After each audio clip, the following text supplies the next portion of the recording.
Здравейте, господин Парамов. Здравейте.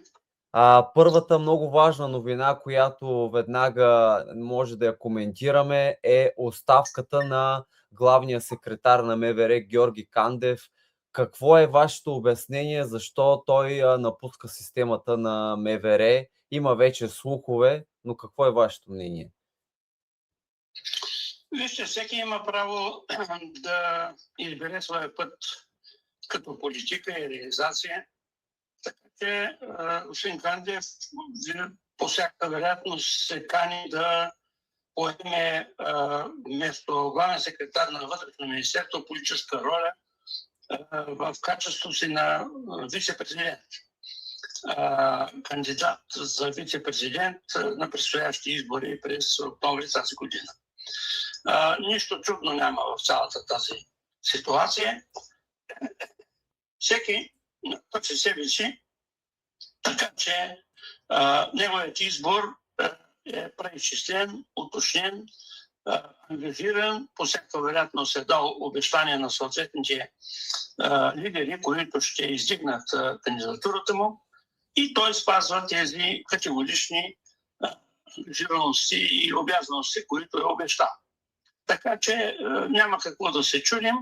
Истината е една, той достатъчно добре се справи като главен секретар на Вътрешно министерство през периода на предизборната схема. Влезна в обща проблемна ситуация като доказателства и като възможности за реализация. Така че един последователен, точен и ясен човек, който се нуждае по всяка вероятност вече от друг тип политическа изява. Аз вчера прибързах да го нападна в случая Радев, че по-скоро заради Радев се отказва, но може би наистина с така напредване на деня се разбраха точно тези доводи, които и вие казвате, че по-скоро май той наистина ще продължи като политическата си кариера като кандидат за вице-президент. Няма нищо чудно от тази работа. Имат ли шанс тази двойка, която лансират от нощи по всички вече групи във Фейсбук, Гюров с Кандев? Имат ли реални шансове? Без да знаем другите. Имат шанс, доколкото дали промяната ще се договорят с Демократична България и с другите организации за лансирането на Гюров като кандидат за президент. Гюров е добре ориентиран, добре сложен и на години, и на възможности, и на обязаности, и на подготовка. Неговото отиване на времето в Щатите и преминаването през този сериозен вариант на обучение и лансация и стигането му до парламента, последствие ставането му за служебен премиер, му дават възможности вече да се реализира като един млад особен държавник. Това като стил на подготовка и модел на поведение е много важно. Аз, понеже съм бил кандидат за вице-президент с Жорж Ганчев, искам да ви кажа, че всички онези хора, които са отишли твърде млади, примерно по време на студентското си обучение в Щатите, имат един много интересен подход като оценка и като стил на поведение. Те моделират азът с първо лице единствено число на личността си като вариант на един странен на пръв поглед с началото успех, но той последствие се доказа много стремително, точно, прецизно, и от тази гледна точка държавата има възможност да избере от такива млади хора качествена двойка, която да поведе държавата както се полага напред. Господин Парамов, каква е вашата оценка от 2 до 6 за първите 30 дни на управлението на новото правителство? И най-вероятно ще ми зададете въпрос, защо ви питам точно това, предполагам. Имате да предвид, че правителството и самия министър-председател се убеждава, че едно е да бъдеш президент, друго е да бъдеш министър-председател. Силата на тази длъжност за премиера означава комплексна подготовка и комплексна реализация. Оценката ми не е много сериозна, както казахте вие от 2 до 6. Да. Не е много сериозна, тя е някъде около 4 с 2 минуса. Но прецизността в цялото това управление, което ние очаквахме сериозно, веднага и активно, не може да се оцени така бързо. Какво имам предвид? Ние много скоро разговаряхме с Евгений Михайлов като лидер на Величие и аз категорично, като негов бивш съветник и настоящ, извадих едно становище категорично и това, че налага се да се преосмисли подхода към оценката на новото правителство към 100-ния ден. Защо към 100-ния ден? Защото на 100-ния ден вече 90 плюс 3 месеца и половина всичко вече е като взаимовръзка, като реализация, като подход, като модел на мислене и изказната форма. Всичко е натъкмено до абсолютна точност. На времето искам да обърна едно сравнение, което направихме през 1995 година.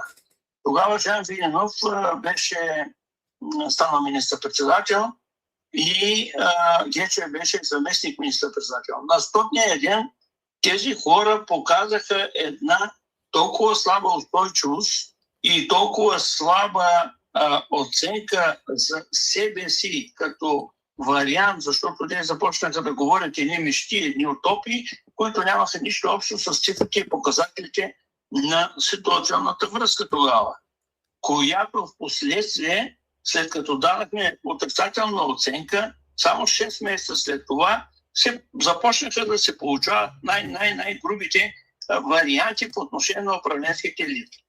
И тогава тези загуби, които бяха причислени, принесени и утвърдено, доказано последствие, докараха България до една много, много сложна и тежка финансова криза. Затова аз предлагам вместо да виждаме сега настойчиво укрепена ли е статовата връзка между отделните министри, по какъв начин има баланс на интереса вътре, как се представя, кой активно моделира поведение, което да му даде възможност да се докаже като управленец на висше ниво, то в този смисъл и в тази последователност ние не можем така прибързо да дадем оценка на този кабинет. Нека да минат 100 дена и като минат 100 дена ще стане ясно до къде се приплитат характерите вътре в кабинета и до каква степен министър-председателът е в състояние да ги обедини, да ги проконтролира и да извади тезите на утрешния ден, защото има някои тенденции вътре, които се изразяват твърде неграмотно. Защо аз правя това сравнение с 95-та година, 24 април, когато направиха 100 дни и сега? Защото ефекта на депутатското съсловие, тези, които лансират пропагандният елемент за това правителство и моделират възприемането му като реално, има много сериозна разлика. Ние сме свидетели на онези изказвания, било то на няколко човека, които се мъчат да фаворизират силата на това кабинет, но част от тях не са в час като условие, защото се измислят схеми и лансират схеми за управление, които не са адекватни към този момент. било то, както този волейболният представител в парламента, Николов и други, които бяха така доста сериозно откритикувани в последствие след 2-3 дена от самия министър-председател. Така че истината е една. Изчакваме правителство да функционира 100 дни и виждаме ефекта под окончателния знаменател. Или има синхронизация, до каква степен е защитен интереса на държавата, до каква степен е мотивиран процес, който дава гаранции по отношение на плащане, възстановяване, регламентиране, съхраняване на силата и на мащаба на доверието, което те получиха като условие от изборите на парламента. И от тук вече нататък отиваме като преценка какво е възможно, какво не е възможно и как би следвало да се отнесе всеки към това правителство, а не да се говорят празнословия, които не отговарят на истината или са тенденциозно негативни. Веднага още два бързи въпроса относно новото правителство. Над 2 милиона души за 2 дни видяха една сценка, където един човек в нетрезво състояние почти пречупи колелото на едно 9-годишно момиче за едни череши. Не знам дали сте чули тази ситуация. Бащата му казва най-културно, че той се е спрял на пътя, защото детето е поискало череши и се оказва, че въпросната череша, тя е обществена, даже не е на човека.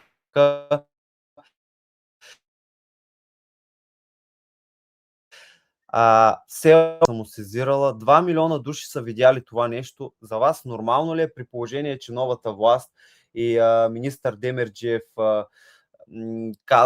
каза, че много бързо ще взимат мерки, все още този човек да е на свобода? С заплахи към бащата на детето? Ще има всякакви фрапиращи обстоятелства и директни нападения по отделни схеми, които се изявяват в обществото. Значи, фактът, че 2 милиона оценят с влизането в социалните мрежи и в другите програми и виждат това и отчитат това обстоятелство, дава основание на тези, които управляват, да се направят сметката за тяхната активност. И от тук вече се връщаме. Кой новия главен секретар, по какъв начин ще моделира поведението на политиката на министъра, ще има ли противоречие вътре или ще има лансация на други идеи. И от тук нататък ще се прави синхронизацията на целия кабинет. Значи, не бива в никакъв случай от един пример, от една катастрофа, от едно нехайно състояние, от една голяма небрежност, ние да влизаме в противоречие към кабинета. Защото в крайна сметка ние трябва да докажем на Европа, че в продължение на 36 години вече сме дорасли до някъде за нас демокрация, за която ние постоянно говорим.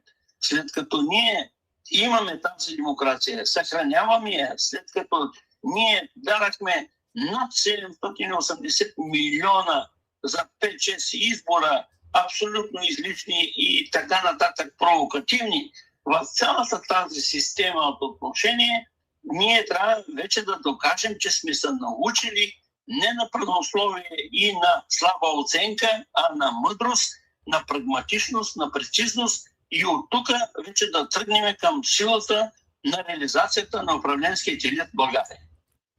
Какво е вашето мнение за тези мерки, които предложиха вчера Министерски съвет и правителството от 15% минимум намаление на основните продукти в големите вериги магазини за българските граждани? Аз в момента съм в Лондон и сравнявам някои цени в Lidl с нашите цени. Значи тук фрапираща ситуация, независимо, че има увеличение, не е толкова голямо, колкото в България. Аз съм сигурен, че правителството ще направи всичко възможно да разговаря с собственици на Lidl, на другите вериги, на Kaufland, които там са по роднинска линия съпрузи, на Фантастико и на някои други схеми, които натрупаха доста богатство от гледна точка на развитие на междинната търговия. Време е с тях да се поговори много по-сериозно и да се докаже някакъв изолационен елемент. В никакъв случай те не могат да продължават да забогатяват в максимална степен на гръба на българския народ. И може, че това необходимо условие за влизане на България в еврото не може да се използва като негатив и в обратен план. Те да забогатяват, а народа да огладнява. В никакъв случай не може да се продължи с това надменно увеличаване на цени, а трябва да се проконтролира схемата. Или договорната база и всичко това, което те изграждат като материална база, от гледна точка на доставащият ресурс на храни и продукти, трябва да се синхронизира дори и с магазините в Германия и в Англия и да видят по какъв начин тук се продават отделните продукти и каква е стойностната част, примерно в София. Така че смятам, че правителството ще направи нещо възможно, за да коригира този елемент на поведение като условие и като възможност за контрол.